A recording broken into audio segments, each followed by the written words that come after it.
जय श्री कृष्ण। घणा समय मेळ्या बधा भाईओ बहनों मजा में हशो।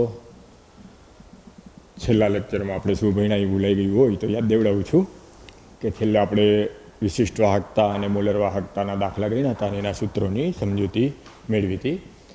आजे हवे आपणे सांद्रता अने विशिष्ट वाहकता तथा मोलर वाहकता वच्चेना संबंधनी चर्चा करवानी छे।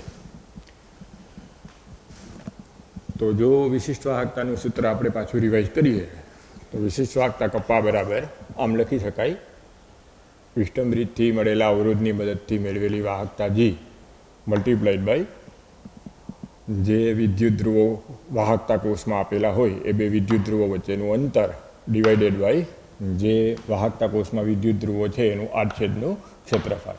हवे आ सूत्रनी मददथी आपणे कप्पा अथवा विशिष्ट वाहकतानी व्याख्या આવી રીતના આપી હતી કે જો વાહકતા કોષનો કોષ અચળાંક અને વાહકતાનો ગુણાકાર લેવામાં આવે તેને વિશિષ્ટ વાહકતા કહેવામાં આવે। અથવા તો જો આપણે ગાણિતીય રીતના વિશિષ્ટ વાહકતાની વ્યાખ્યા આપી હોય તો આમ આપી શકીએ કે 1 એકમ લંબાઈ અને 1 એકમ આડછેદના ક્ષેત્રફળ ધરાવતા વિદ્યુત ધ્રુવો જો હોય વાહકતા કોષમાં તો એની દ્રાવણની વાહકતાને એની વિશિષ્ટ વાહકતા કહેવામાં આવે।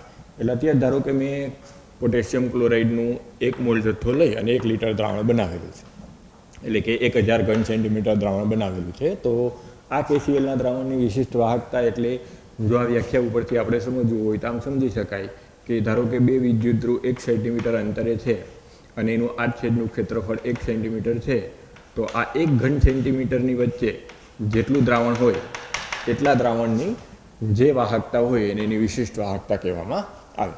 એટલે ધારો કે અત્યારે હું આ 1 મોલ KClનું 1 લિટર દ્રાવણ છે એની વિશિષ્ટ વાહકતા માપી લઉં અને ધારો કે મને x મળી, તો હવે જો આ KClના દ્રાવણમાં હું પાણી ઉમેરી અને દ્રાવણને મંદ કરું એટલે કે સાંદ્રતા ઘટાડું તો સ્વાભાવિક છે કે 1 મોલ જથ્થો એમનેમ છે। હવે ધારો કે મેં 1 લિટર પાણી ઉમેર્યું એટલે દ્રાવણનું કદ 2 લિટર થયું, તો વિશિષ્ટ વાહકતાની વ્યાખ્યા તો ફિક્સ જ છે કે 1 ઘન સેન્ટીમીટર દ્રાવણમાં અથવા તો 1 મીટર ઘન જે એકમ આપણે પસંદ કર્યો હોય પણ એકમ કદ ટૂંકમાં લઈએ તો આ એકમ કદના દ્રાવણમાં જે વાહકતા મળે એ વાહકતાની વિશિષ્ટ વાહકતા કહેવાય। તો અત્યારે દ્રાવ્યનો જથ્થો તો 1 મોલ એમનેમ છે। હવે મેં દ્રાવણનું કદ 2 લિટર કર્યું એટલે સાંદ્રતા ઘટી, મંદન સાથે સાંદ્રતા ઘટી, તો વિશિષ્ટ વાહકતાનું મૂલ્ય છે જો તમે હવે શાંતિથી વિચારો તો સરળતાથી સમજી શકો કે આ જે 1 ઘન સેન્ટીમીટર દ્રાવણ છે એની અંદર જે આયનોની સંખ્યા 1 મોલ 1 લિટરમાં હોય ત્યારે જે હોય એના કરતાં 1 મોલ 2 લિટરમાં થાય ત્યારે આ વચ્ચે આયનોની સંખ્યા ઘટે। જથ્થો 1 મોલ એમનેમ છે, 1 લિટર દ્રાવણની બદલે હવે હું પાણી ઉમેરી અને દ્રાવણનું કદ 2 લિટર કરું તો આટલા ભાગમાં 1 ઘન સેન્ટીમીટરમાં જે પહેલાં આયનોની સંખ્યા હતી એ હવે ઘટી જાય। આયનોની સંખ્યા ઘટી જાય એટલે K પ્લસ અને Cl માઇનસ આ જથ્થામાં જેટલા ઘટે એટલી વાહકતાનું મૂલ્ય ઘટે, કારણ કે વાહકતા છે એ આયનોની સંખ્યા ઉપર આધાર રાખે। એટલે આમ જો મને એમ કહેવામાં આવે કે સાંદ્રતા ઘટાડતા એટલે કે મંદન સાથે કપ્પાના મૂલ્યમાં શું ફેરફાર થાય તો જવાબ આમ અપાય કે મંદન સાથે અથવા તો સાંદ્રતાના મૂલ્યમાં ઘટાડા સાથે વિદ્યુતનું વહન જે કરે છે એ આયનોની સંખ્યા 1 સેન્ટીમીટર ઘન અથવા તો 1 મીટર ઘનના જે દ્રાવણમાં છે એ ઘટે છે। વિદ્યુતના વહન કરતાં આયનોની સંખ્યા ઘટે છે એટલે કપ્પાનું મૂલ્ય સાંદ્રતાના ઘટાડા સાથે એટલે કે મંદન સાથે ઘટે છે। એટલે આ વાક્ય ખાસ યાદ રાખવાનું, કોમ્પિટિટિવ એક્ઝામમાં આ મુદ્દો ઘણો અગત્યનો। જો એમ કે સાંદ્રતાના ઘટાડા સાથે અથવા મંદન સાથે કપ્પાનું મૂલ્ય તો એમ કહેવાનું કે કપ્પાના મૂલ્યમાં ઘટાડો જોવા મળે। શું કામે? તો કારણ આમાં આપવાનું કે એકમ કદમાં રહેલા આયનોની સંખ્યા મંદન સાથે ઘટે છે। આમ વિદ્યુતના વહન માટે જવાબદાર આયનોની સંખ્યા ઘટે છે માટે કપ્પાનું મૂલ્ય ઘટે છે। હવે આ જ જગ્યાએ આપણે સાંદ્રતાના ઘટાડા સાથે એટલે કે મંદન સાથે મોલર વાહકતામાં શું ફેરફાર થાય જો એનો વિચાર કરીએ તો મોલર વાહકતા પાછું જો એક વખત રિપીટ કરીએ તો આપણે ઉભી ના હતા મોલર વાહકતા is equal kappa divided by concentration. હવે જો કોન્સન્ટ્રેશન ટર્મનું પાછું આપણે સાદુરૂપ આપીએ તો આમ થાય કપ્પા ડિવાઇડેડ બાય n એટલે મોલ મલ્ટીપ્લાઇડ બાય વોલ્યુમ એટલે કે કદ। એટલે જો હવે આપણે આ ઉદાહરણ જે લીધું એના આધારે હું અહીંયા 1 મોલ લઈ લઉં તો આપણે મોલર વાહકતાની વ્યાખ્યામાં આપી શકીએ કે 1 મોલ ગ્રામ અણુભાર અથવા તો 1 મોલ જથ્થો લઈ આપેલા કદમાં જે વિશિષ્ટ વાહકતાનું મૂલ્ય દ્રાવણનું આવે એની મોલર વાહકતા કહેવામાં આવે. તો અત્યારે ધારો કે મેં 1 મોલ જથ્થો 1 લીટર દ્રાવણ લઈ અને જો માપેલું હોય ત્યારે ધારો કે કપાનું મૂલ્ય અત્યારે હું એમ કહી દઉં કે x મળે છે, સોરી લેમડા એમનું મૂલ્ય ધારો કે x મળે છે. તો હવે જો હું 2 લીટર કદ કરી નાખું, પાણી ઉમેરીને દ્રાવણને મંદ કરું અથવા તો દ્રાવણની સાંદ્રતાને ઘટાડું, તો દ્રાવ્યનો જથ્થો તો 1 મોલ જ છે. એટલે હવે જે લેમડા એમનું મૂલ્ય છે એ કદ વધતા, વોલ્યુમ વધતા જે મંદન થયું એટલે કે સાંદ્રતાનું ઘટાડો થયું એની સાથે વધ્યો. અહીંયા જ્યારે મેં 1000 ઘન સેન્ટીમીટર દ્રાવણ લીધું હતું ત્યારે મોલનો જથ્થો 1 જ હતો. હવે જો હું 2 લીટર દ્રાવણ કરું તો મોલનો જથ્થો 1 જ છે. એટલે હવે અહીંયા હું 2 લીટર એટલે કે 2000 ઘન સેન્ટીમીટર કરી નાખું તો આ જે ગુણાકારનું મૂલ્ય છે એ વધી જાય. એટલે કે મોલર વાહકતાનું મૂલ્ય મંદન સાથે અથવા તો સાંદ્રતાના ઘટાડા સાથે વધે છે. ફરી પાછું એકવાર રિપીટ કરું છું કે મોલર વાહકતા એટલે શું થાય? કપ્પા ડિવાઇડેડ બાય સાંદ્રતા. સાંદ્રતાને આપણે મોલ ડિવાઇડેડ બાય કદને જો ફોર્મેટમાં લખીએ તો છેદનો છેદ ઉપર જાય એટલે હું આમ લખી શકું kappa divided by n multiplied by volume. હવે ગાણિતિક રીતના જો તમે મોલર વાહકતાની વ્યાખ્યા બોલવી હોય તો આમ બોલી શકો કે 1 મોલ જથ્થો એટલે કે 1 ગ્રામ અણુભાર જથ્થો 20 લીટરના કદના દ્રાવણમાં જે વાહકતા ધરાવે એની મોલર વાહકતા કહેવામાં આવે. તો આપણે ઉદાહરણમાં શું લીધું હતું કે 1 મોલ મેં KClનો જથ્થો લઈને 1 લીટર દ્રાવણની પહેલાં મેં જે કપ્પા છે એ માપી અને એના આધારે મોલર વાહકતાનું મૂલ્ય ધારો કે મેં નોંધી લીધું તો એ મૂલ્ય x આવ્યું. હવે હું પાણી ઉમેરી અને દ્રાવણને મંદ કરું એટલે કે 2 લીટર ધારો કે હું દ્રાવણ કરી નાખું તો દ્રાવ્યનો જથ્થો તો 1 મોલ જ છે.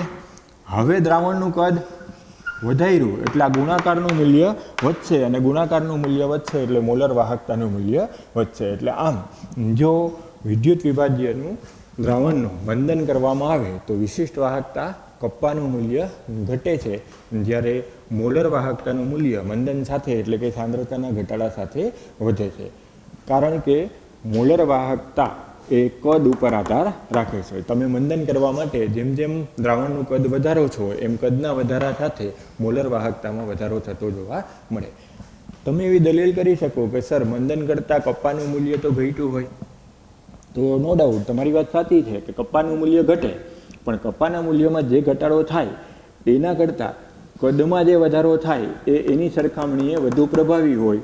આના આધારે નોંધપાત્ર અસર થાય, પરિણામે આ બેનો ગુણાકારની નેટ વેલ્યુ વધારાની આવે, પરિણામે મોલર વાહકતામાં વધારો થાય. એટલે જો મંદન સાથે વિશિષ્ટ વાહકતા કપ્પાનું મૂલ્ય પૂછે તો એમ કહેવાનું ઘટાડો થાય. શું કામે? એકમ કદમાં વિદ્યુતનું વહન કરતા આયનોની સંખ્યામાં ઘટાડો થાય. સાંદ્રતા ઘટે એમ આયનોની સંખ્યા એકમ કદમાં ઘટે, પરિણામે વાહકતા અથવા તો વિશિષ્ટ વાહકતાનું મૂલ્ય ઘટે.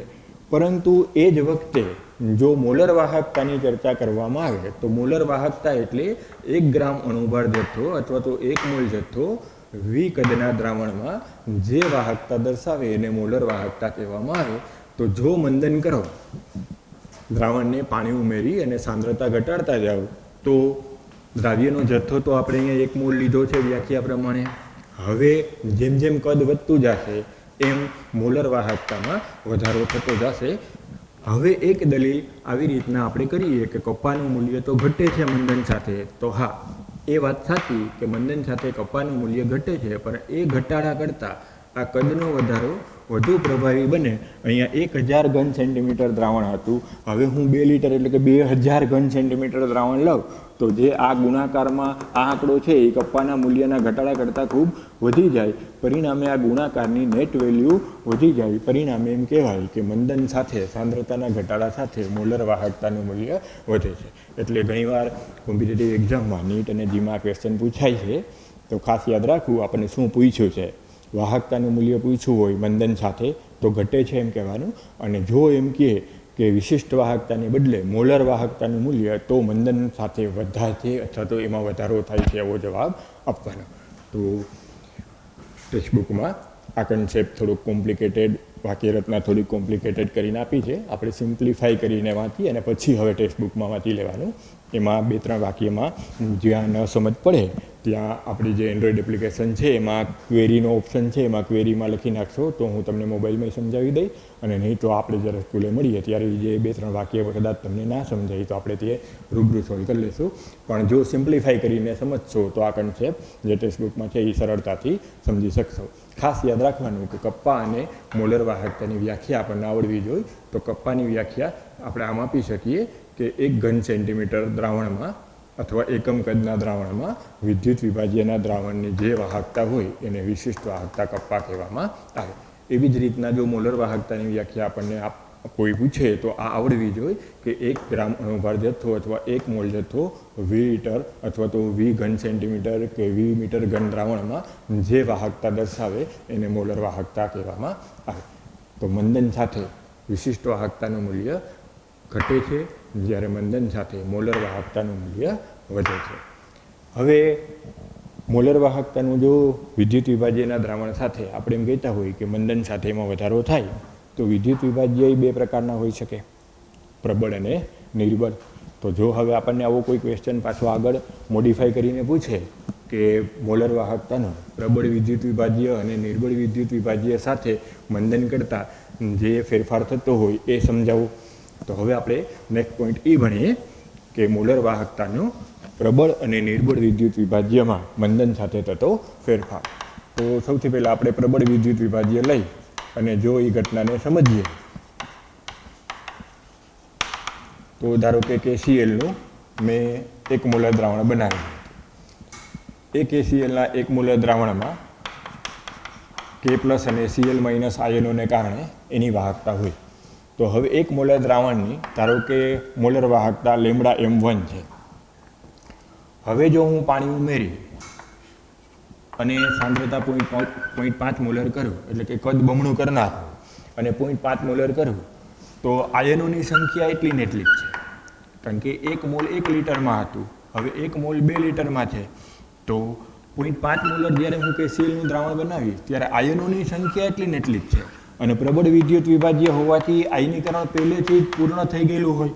એટલે હવે જે મેં 1 લિટર પાણી ઉમેર્યું એને કારણે આયનોની સંખ્યામાં વધારો નહીં થાય, પણ જે દ્રાવણમાં આયનો હોય K+ અને Cl- એમની વચ્ચે પાણીના અણુઓની સંખ્યા વધવાથી ધીમે ધીમે આ K+ અને Cl- આયનો વચ્ચેનું મંદન થતાં, એટલે કે સાંદ્રતામાં ઘટાડો થતાં અંતર વધતું જાય. આ ઇન્ટરઆયોનિક ડિસ્ટન્સ વધતું જાય એટલે ઇન્ટરઆયોનિક એટ્રેક્શન, આકર્ષણમાં ઘટાડો થાય. આકર્ષણમાં ઘટાડો થાય એટલે એની વિદ્યુત ધ્રુવ તરફ જવાની ગતિમાં વધારો થાય, એટલે કે આયનોના વહનાંકમાં વધારો થાય. અને આયનોના વહનાંકમાં વધારો થાય એટલે આમ એની વાહકતામાં વધારો થાય. એટલે જો પ્રબળ વિદ્યુત વિભાજ્ય માટે આપણને કોઈ પૂછે કે મંદન કરતાં વાહકતામાં જે વધારો થાય છે એ કેવો થશે, તો એમ કહેવાય કે અતિશય નોંધપાત્ર નહીં થાય. જેમ જેમ મંદન કરો એમ ધીમે ધીમે ધીમે ધીમે વાહકતામાં વધારો થાય. શું કામે? તો ફરી પાછો કન્સેપ્ટ ક્લિયર કરો કે KCl પ્રબળ વિદ્યુત વિભાજ્ય છે. ધારો કે મેં એનું 1 મોલર દ્રાવણ બનાવ્યું હોય તો 1 મોલ પદાર્થ 1 લિટર દ્રાવણમાં દ્રાવ્ય થયેલો છે, તો આ 1 મોલ આયનો હશે. હવે જો હું મંદન કરું એટલે કે 1 લિટર પાછું પાણી ઉમેરી અને દ્રાવણનું કુલ કદ 2 લિટર કરી નાખું તો દ્રાવણની સાંદ્રતા અડધી થઈ, એટલે કે 0.5 મોલર થયું. તો હવે આ 0.5 મોલર KClના દ્રાવણની વાહકતામાં 1 મોલર કરતાં થોડો વધારો થશે. શું કામે વધારો થાય? તો એનો તમે થિયરિટિકલ જવાબ આવી રીતના આપી શકો કે જેમ પાણી ઉમેરશો એમ 1 મોલ K+ અને 1 મોલ Cl- આયનની સંખ્યા નહીં વધે. પાણી ઉમેરશો એટલે હવે એ K+ અને Cl- આયનો વચ્ચેનું અંતર વધશે. અંતર વધશે એટલે એમની વચ્ચેની જે આંતરક્રિયા, આકર્ષણની આંતરક્રિયા છે એમાં ઘટાડો થશે. આકર્ષણમાં ઘટાડો થશે એટલે એની જે વિરુદ્ધ વિદ્યુત ધ્રુવો છે, વિરુદ્ધ વીજભાર ધરાવતા વિદ્યુત ધ્રુવો છે એના તરફ આકર્ષણ વધશે. એટલે ઇનડાયરેક્ટલી એમ કહેવાય કે દ્રાવણનો અવરોધ ઘટશે અથવા તો આયનોની વહનશીલતા વધશે. અને આયનોની વહનશીલતા વધશે એટલે જે મોલર વાહકતા છે એના મૂલ્યમાં વધારો થાય. એટલે આમ જો કોઈ પ્રબળ વિદ્યુત વિભાજ્યની મોલર વાહકતા મંદન સાથે એમ પૂછે તો જવાબ આમ અપાય કે પ્રબળ વિદ્યુત વિભાજ્યની મોલર વાહકતા મંદન સાથે, એટલે કે સાંદ્રતાના ઘટાડા સાથે ધીમે ધીમે વધે છે. એક સાથે વધારો થતો નથી. શું કામે? કે જો પ્રબળ વિદ્યુત વિભાજ્ય હોય તો પહેલેથી જ દ્રાવણમાં એનું સંપૂર્ણ આયનીકરણ થઈ ગયેલું હોય. હવે આપણે આગળ એવું ભણ્યા હતા કે વાહકતાનો આધાર આયનોની સંખ્યા ઉપર હોય. એટલે હવે જો KClનું મેં 1 મોલ દ્રાવ્ય પદાર્થ લઈ અને 1 લિટર દ્રાવણ બનાવેલું છે, તો પહેલેથી જ દ્રાવણમાં પ્રબળ વિદ્યુત વિભાજ્ય હોવાથી 1 મોલ K+ અને 1 મોલ Cl- આયનો પહેલેથી જ હશે. હવે હું 1 લિટર પાણી ઉમેરી અને દ્રાવણનું કુલ કદ 2 લિટર કરું તો આયનોની સંખ્યામાં વધારો નહીં થાય. 1 મોલ K+ અને 1 મોલ Cl- એમનેમ રહેશે, પરંતુ હવે દ્રાવણનું કદ વધ્યું એટલે જે વિરુદ્ધ વીજભારવાળા આયનો વચ્ચેની આંતરક્રિયા છે એ ઘટી, અંતર વધ્યું, આકર્ષણ ઘટ્યું, આંતરક્રિયા ઘટી એટલે હવે K+ અને Cl- વિરુદ્ધ વીજભાર ધરાવતા વિદ્યુત ધ્રુવો પ્રત્યેનું આકર્ષણ વધી જાય, પરિણામે એની વહનશીલતા વધી જાય અને પરિણામે એની વાહકતામાં વધારો થાય. આ જ જગ્યાએ જો હવે આપણે નિર્બળ વિદ્યુત વિભાજ્ય માટે વિચારીએ તો દાખલા તરીકે મેં એસિટિક એસિડનું 1 મોલર દ્રાવણ બનાવ્યું. તો હવે જો એસિટિક એસિડનું 1 મોલર દ્રાવણ બનાવ્યું તો KClની સરખામણીએ એસિટિક એસિડ નિર્બળ વિદ્યુત વિભાજ્ય છે, એટલે 1 મોલ જથ્થાનું પૂર્ણ આયનીકરણ ના થાય એટલે આયનોની સંખ્યા અનુક્રમે એસિટેટ અને H+ની 1 મોલ નહીં હોય. આયનોની સંખ્યા ઓછી હોવાથી આપેલા તાપમાને KClના 1 મોલ દ્રાવણની જેટલી વાહકતા આવે એટલા જ 1 મોલર દ્રાવણની એસિટિક એસિડની આપેલા તાપમાને વાહકતા, મોલર વાહકતા ઓછી આવે. એટલે અત્યારે જો હું KClના 1 મોલર દ્રાવણની આપેલા તાપમાને વાહકતા લઉં, મોલર વાહકતા લઉં, તો એના મૂલ્ય કરતાં એસિટિક એસિડના 1 મોલર દ્રાવણની આપેલા તાપમાને વાહકતાનું મૂલ્ય ઓછું આવે.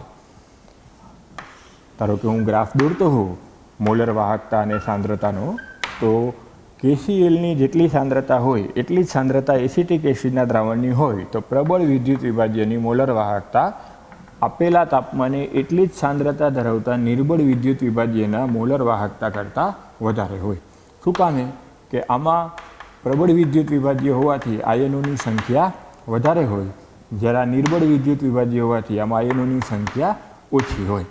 પણ હવે જેમ જેમ હું દ્રાવણ મંદ કરતો જાય એમ હમણાં આપણે થોડીક વાર પહેલાં શીખ્યા કે KClનું દ્રાવણ ધારો કે મેં મંદ કર્યું એટલે કે સાંદ્રતા ઘટાઈ તો વાહકતાનું મૂલ્ય વધશે, નોંધપાત્ર નહીં વધે, વધારો ધીમો ધીમો થશે. શું કામે? કે આયનોની સંખ્યા નહીં વધે, આયનો વચ્ચેની આંતરક્રિયા ઘટવાથી આયનોની વહનશીલતા વધશે, પરિણામે મોલર વાહકતા પ્રબળ વિદ્યુત વિભાજ્યની આપણે આ KCl લઈએ છીએ અને એસિટિક એસિડ લઈએ છીએ તો એમ કહેવાય કે KClની મંદન સાથે મોલર વાહકતામાં થોડો મંદન સાથે વધારો થશે. એ જ જગ્યાએ હવે જો હું એસિટિક એસિડ માટે વિચારું તો આપણે આ 1 મોલર દ્રાવણ બનાવ્યું હતું, હવે હું એમાં 1 લિટર પાણી નાખી અને ધારો કે મેં 2 લિટર દ્રાવણ બનાવ્યું તો એસિટિક એસિડ નિર્બળ વિદ્યુત વિભાજ્ય હોવાથી પાણી ઉમેરતા લસટેલીના સિદ્ધાંત પ્રમાણે વિયોજન છે એ વધશે, કારણ કે સંતુલન પુરોગામી દિશામાં ખસશે. જેમ જેમ એસિટિક એસિડમાં હું પાણી ઉમેરતો જાય એમ સંતુલન પુરોગામી દિશામાં ખસશે, એટલે પાણી ઉમેરતા વિયોજન વધશે. વિયોજન વધશે એટલે જે 1 મોલર સાંદ્રતાએ જે આયનોની સંખ્યા હતી એના કરતાં 0.5 મોલર સાંદ્રતાએ પાણી ઉમેરતા 0.5 મોલર સાંદ્રતાએ આયનોની સંખ્યા વધી. આયનોની સંખ્યા વધી એટલે વાહકતામાં સારો એવો વધારો થાય. એટલે આમ પ્રબળ વિદ્યુત વિભાજ્યની મંદન સાથે મોલર વાહકતા વધે, નિર્બળ વિદ્યુત વિભાજ્યની મંદન સાથે મોલર વાહકતા વધે. પણ જેટલું પ્રબળ વિદ્યુત વિભાજ્યમાં વધારો થાય એના કરતાં જો નિર્બળ વિદ્યુત વિભાજ્યમાં મંદનની મોલર વાહકતા ચકાસવામાં આવે તો સારો એવો વધારો થાય.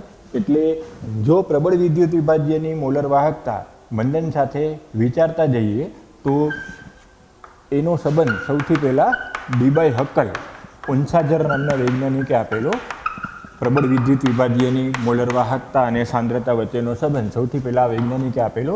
એને એવું પ્રાયોગિક રીતે નોંધેલું કે સાંદ્રતાના વર્ગમૂળ અને મોલર વાહકતા વચ્ચેનો જો આલેખ દોરવામાં આવે તો પ્રબળ વિદ્યુત વિભાજ્ય માટે એ સીધી રેખામાં મળે છે, એટલે કે જે વધારો છે એ સમપ્રમાણમાં થાય છે.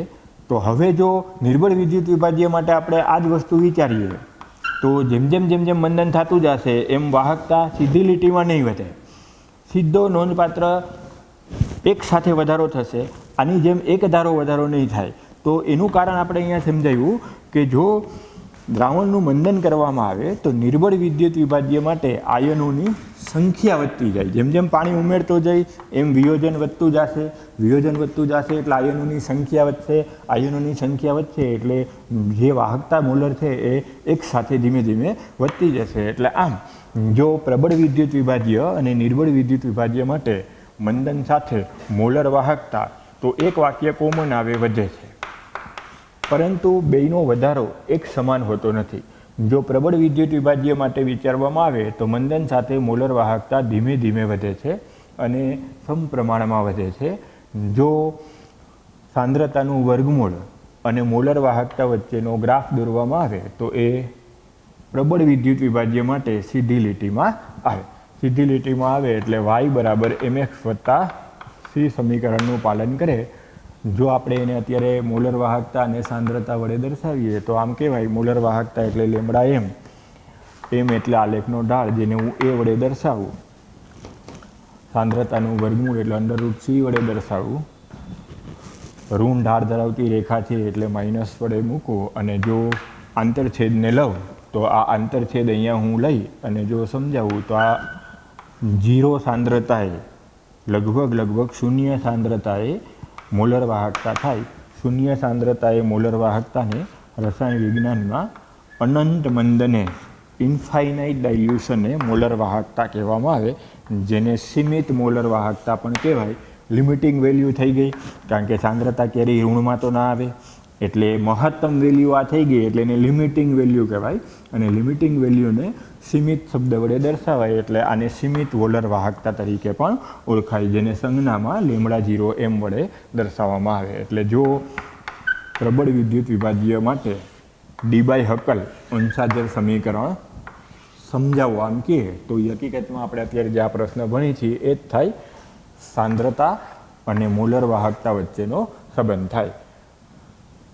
ડી/હકલ અંશાજરે સૌ પ્રથમ પ્રાયોગિક રીતે આવું નોંધ્યું કે પ્રબળ વિદ્યુત વિભાજ્યની સાંદ્રતાનું વર્ગમૂળ અને મોલર વાહકતાનો જો આલેખ દોરવામાં આવે જુદી જુદી સાંદ્રતાએ તો એ સીધી લીટીમાં મળે છે.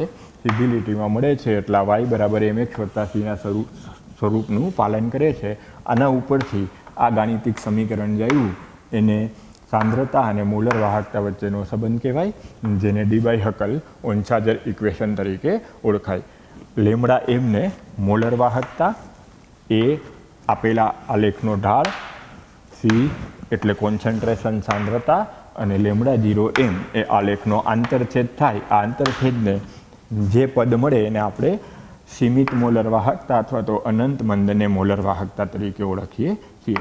એટલે હવે જો મને કોઈ પ્રબળ વિદ્યુત વિભાજ્ય આપેલું હોય અને જો મને એની સાંદ્રતા આપી દઈએ, વેલ્યુ આપી દઈએ, તો હવે મારે વિસ્ટમ બ્રિજની જરૂર નહીં, મારે એના માટે કોઈ પ્રાયોગિક ઉપકરણ, અવરોધ માપો, વાહકતા માપવી એની કોઈ જરૂર નહીં. જો હું આ સમીકરણમાં કિંમત મૂકી દઉં સાંદ્રતાની તો મને આલેખનો ઢાળ ખબર હોય, અચળાંક હોય અને આ વેલ્યુ ઇનિશિયલ માટે ફિક્સ હોય, સાહિત્યમાં નોંધેલી જ હોય, તો આ બધી વેલ્યુ મને ખબર છે. સાંદ્રતા જો મને આપી દઈએ તો હું મોલર વાહકતાનું મૂલ્ય મેળવી શકું. જેવી રીતના કેમ આપણે ભણ્યા હતા કે કોષ પોટેન્શિયલ મેળવવો હોય તો નળ સમીકરણથી સહેલાઈથી મેળવી શકાય. આપેલા વિદ્યુત વિભાજ્યના દ્રાવણો જે હોય, ક્ષાર સેતુ જેમાં ડૂબાડેલો હોય એવા દ્રાવણોની આપણને સાંદ્રતા આપી દીધી હોય તો આપણે સહેલાઈથી એના આધારે કાગળ ઉપર જ કોષ પોટેન્શિયલની વેલ્યુ મેળવી શકીએ. આપણે આ પાઠમાં જ ભણ્યા હતા. તો જે રીતના આપણે એમ કહીએ નળ સમીકરણ કોના વચ્ચેનો સંબંધ છે તો આપણે એવું ભણ્યા હતા કે સાંદ્રતા અને કોષ પોટેન્શિયલ જે બિન પ્રમાણિત કોષ છે એના પોટેન્શિયલ વચ્ચેનો સંબંધ છે. તો આવી જ રીતના જો ડી/હકલ અંશાજર ઇક્વેશન શું છે આમ કોઈ આપણને પૂછે તો જવાબ આમ અપાય કે સાંદ્રતા અને મોલર વાહકતા વચ્ચેનો સંબંધ એ ડી/હકલ અંશાજર ઇક્વેશન તરીકે ઓળખાય, જેને આપણે લખવું હોય તો આમ લખી શકીએ λm = λ0 m - a √c. એ આલેખનો ઢાળ છે, λ0 m આલેખનો આંતરછેદ છે જેને આપણે સીમિત મોલર વાહકતા અથવા તો અનંત મંદને મોલર વાહકતા કહીએ. સી વિદ્યુત વિભાજ્યના દ્રાવણની સાંદ્રતા છે અને λm મોલર વાહકતા છે.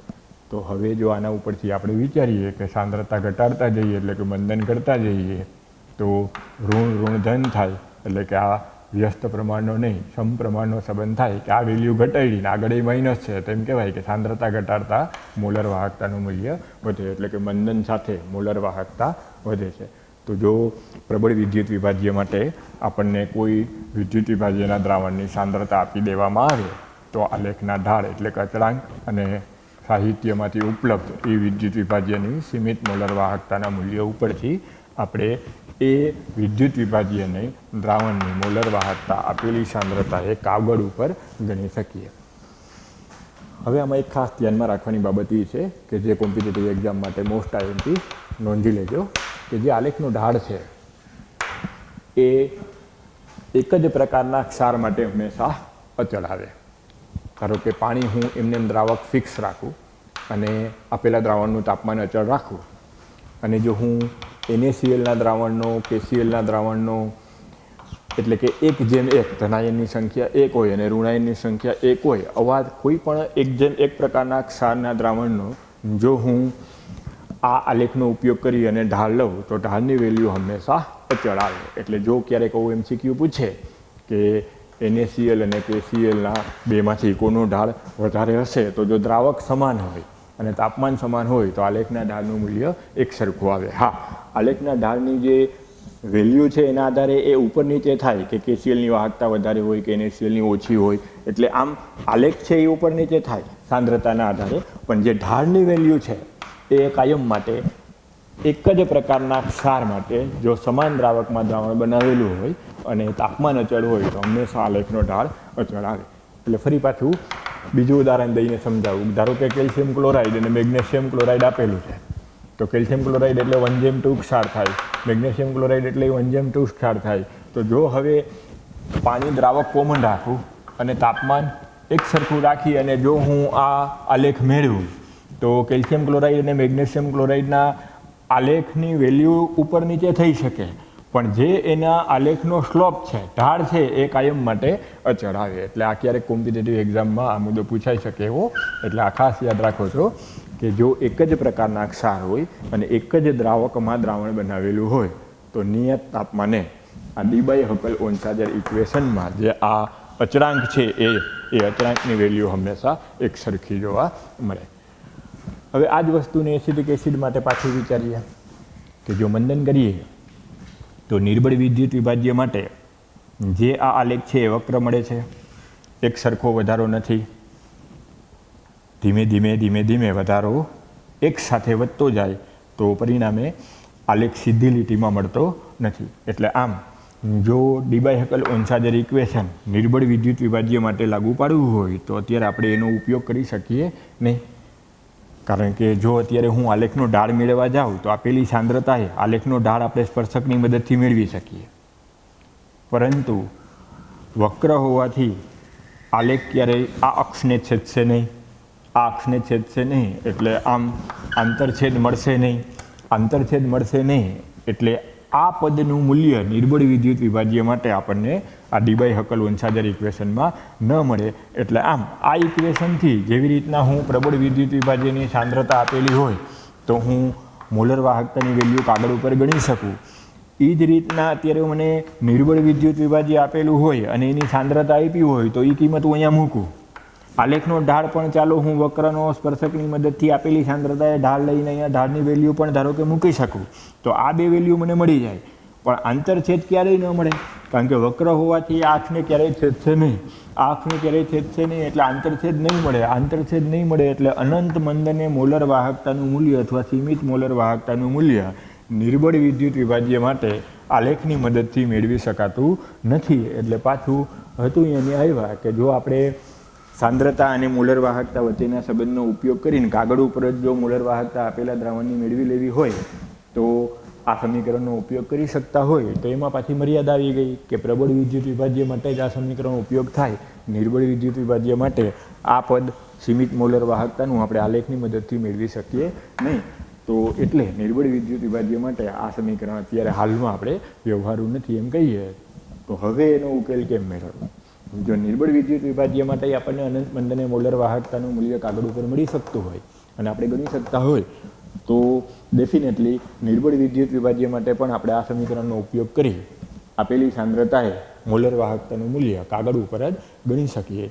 તો હવે નિર્બળ વિદ્યુત વિભાજ્યની આ સીમિત મોલર વાહકતાનું અથવા તો અનંત મંદને મોલર વાહકતાનું મૂલ્ય મેળવવા માટે એક કોલરસ નામના વૈજ્ઞાનિકે નિયમ આપેલો છે, જેનો ઉપયોગ કરીએ તો આ અનંત મંદને મોલર વાહકતાનું મૂલ્ય નિર્બળ વિદ્યુત વિભાજ્ય માટે પણ ગણી શકાય. એટલે હવે આના પછી આપણે નેક્સ્ટ પ્રશ્ન કોલરસનો નિયમ સમજાવવો એ ભણીએ. પણ કોલરસનો નિયમ તો જ સમજાશે જો તમને આ ગ્રાફ અને આખો કન્સેપ્ટ સમજાણો હોય તો. એટલે પાછું 2 મિનિટમાં ઝડપથી લેક્ચર જ્યાંથી આપણે સ્ટાર્ટ કર્યું ત્યારથી અત્યાર સુધીનું રિપીટ કરું છું કે આપણે સ્ટાર્ટ અહીંથી કર્યું કે વિશિષ્ટ વાહકતા અને મોલર વાહકતાનો સાંદ્રતા સાથેનો સંબંધ સમજાવો. તો સ્ટાર્ટિંગમાં આપણે એવું ભણ્યા કે જેમ સાંદ્રતા ઘટતી જાય એટલે કે દ્રાવણનું મંદન થતું જાય એમ કપ્પાની વેલ્યુ ઘટે છે. શું કામે? તો યાદ કરો, મારી સાથે પાછું બોલો. શું કામ કપ્પાની વેલ્યુ ઘટે? એકમ કદમાં રહેલા વિદ્યુત ધ્રુવો વચ્ચેના આયનોની કે જે વિદ્યુતના વહન માટે જવાબદાર છે એ આયનોની સંખ્યા સાંદ્રતાના ઘટાડા સાથે ઘટે છે. પરિણામે કપ્પાની વેલ્યુ ઘટે છે. ફરી પાછું હવે મોલર વાહકતા માટે યાદ કરો કે મંદન સાથે એટલે કે સાંદ્રતાના ઘટાડા સાથે મોલર વાહકતાની મૂલ્ય વધે છે. શું કામે? કે 1 મોલ જથ્થો જે વી કદના લીટરમાં વાહકતા દર્શાવે એને મોલર વાહકતા કહેવાય. તો હવે હું 1 મોલ 1 લીટર દ્રાવણમાં હતું એ 1 લીટર પાણી ઉમેરી અને જો 2 લીટર કરી અને સાંદ્રતા ઘટાડું તો દ્રાવ્યનો જથ્થો તો 1 લીટર જ છે, પરંતુ દ્રાવણનું કદ 2 લીટર થઈ ગયું. તો પરિણામે જે ગુણાકારની વેલ્યુ છે કપ્પા ગુણ્યા કદ એ વેલ્યુ વધી ગઈ. પરિણામે મોલર વાહકતાનું મૂલ્ય મંદન સાથે વધે છે. હવે મોલર વાહકતામાં પાછું આપણે આગળ વધીએ તો એમાંય પ્રબળ વિદ્યુત વિભાજ્ય અને નિર્બળ વિદ્યુત વિભાજ્યનો મોલર વાહકતા સાથેનો મંદન સાથેનો સંબંધ સમજાવો. આવું ક્વેશ્ચન જો પાછો આપણે આગળ જે ભણ્યા એ રિપીટ કરીએ તો એમ કહેવાય કે પ્રબળ વિદ્યુત વિભાજ્યની મોલર વાહકતા મંદન સાથે ધીમે ધીમે વધે છે. શું કામે?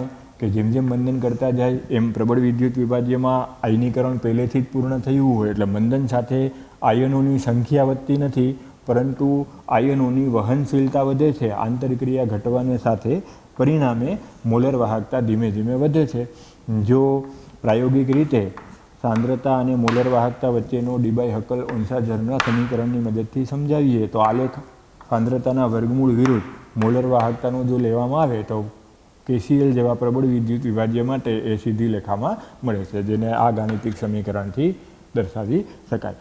પરંતુ જો આ જ જગ્યાએ નિર્બળ વિદ્યુત વિભાજ્યની મંદન સાથે મોલર વાહકતા વિચારવામાં આવે તો જેમ જેમ પાણી ઉમેરતા જઈએ એમ નિર્બળ વિદ્યુત વિભાજ્યનું આયનીકરણ એટલે કે વિયોજન વધતું જાય. એટલે જેમ જેમ મંદન કરતા જાઓ એમ મોલર વાહકતા નોંધપાત્ર રીતના એક સાથે વધતી જાય. નિયમિત રીતના નહીં વધે, અનિયમિત રીતના વધશે, કારણ કે સીધું આયનોની સંખ્યા જ વધે છે. ઉપરાંત જેમ જેમ મંદન કરો એમ આંતરક્રિયા પણ ઘટતી જતી હોય, આયનો વચ્ચેનું અંતર પણ વધતું જતું હોય. એટલે આમ જે આમાં નિયમિત વધારો થાય છે એ નિર્બળ વિદ્યુત વિભાજ્યમાં નિયમિત વધારો થતો નથી અને એક સાથે વધારો થાય. પરિણામે એનો આલેખ આવો વક્રાકાર જોવા મળે. પરિણામે જો આ ડી-બાય-હકલ-ઓન્સાજર સમીકરણ અથવા તો સાંદ્રતા અને મોલર વાહકતાના વચ્ચેના સંબંધ દર્શાવતા ગાણિતિક સમીકરણનો ઉપયોગ કરી અને જો સાંદ્રતાની વેલ્યુ આપેલી હોય તો પ્રબળ વિદ્યુત વિભાજ્ય માટે આપણે આંતરછેદનું મૂલ્ય આલેખ ઉપરથી ડાયરેક્ટ મેળવી શકીએ. એટલે આ સમીકરણનો ઉપયોગ કરી કાગળ ઉપર આપેલી સાંદ્રતા ધરાવતા પ્રબળ વિદ્યુત વિભાજ્યના દ્રાવણની મોલર વાહકતાની વેલ્યુ આપણે ગણી શકીએ. પરંતુ નિર્બળ વિદ્યુત વિભાજ્ય માટે આલેખ સીધી લીટીમાં મળતો નથી. પરિણામે આંતરછેદ મેળવી શકાય નહીં. આલેખ ઉપરથી આંતરછેદ મેળવી શકાય નહીં. એટલે કે નિર્બળ વિદ્યુત વિભાજ્ય માટે અનંત મંદને અથવા સીમિત મોલર વાહકતાનું મૂલ્ય આલેખની મદદથી પ્રત્યક્ષ મેળવી શકાતું નથી. એટલે જો મને નિર્બળ વિદ્યુત વિભાજ્યના દ્રાવણની સાંદ્રતા આપી દઈએ, આલેખનો ઢાળે હું સ્પર્શકની મદદથી લઈ લઉં તો પણ આ પદ ખબર નથી, એટલે મોલર વાહકતાનું મૂલ્ય હું ડાયરેક્ટ મેળવી શકું નહીં. તો આ અનંત મંદને નિર્બળ વિદ્યુત વિભાજ્યની મોલર વાહકતા મેળવવા માટે આપણે હવે કોલરસના નિયમનો ઉપયોગ કરવો પડે. તો હવે આપણે એ થિયરી ભણીએ કે કોલરસનો નિયમ શું છે અને એની મદદથી કઈ રીતના અનંત મંદને મોલર વાહકતાનું મૂલ્ય મેળવી શકાય. કોલરસે જો આપણે વિચારીએ તો ડી-બાય-હકલ-ઓન્સાજર સમીકરણ જે હતું એમાં જે આ પદ છે અનંત મંદન, જે મોલર વાહકતા અથવા તો સીમિત મંદને મોલર વાહકતા પદ જે છે એને સમજાવ્યું. એટલે કોલરસનો નિયમ વાસ્તવમાં આપણને એક સરળ સમજૂતી આપે છે કે કોઈ પણ વિદ્યુત વિભાજ્યની અનંત મંદને મોલર વાહકતા અથવા તો સીમિત મોલર વાહકતાને કઈ રીતના ગાણિતીય રીતના દર્શાવી શકાય.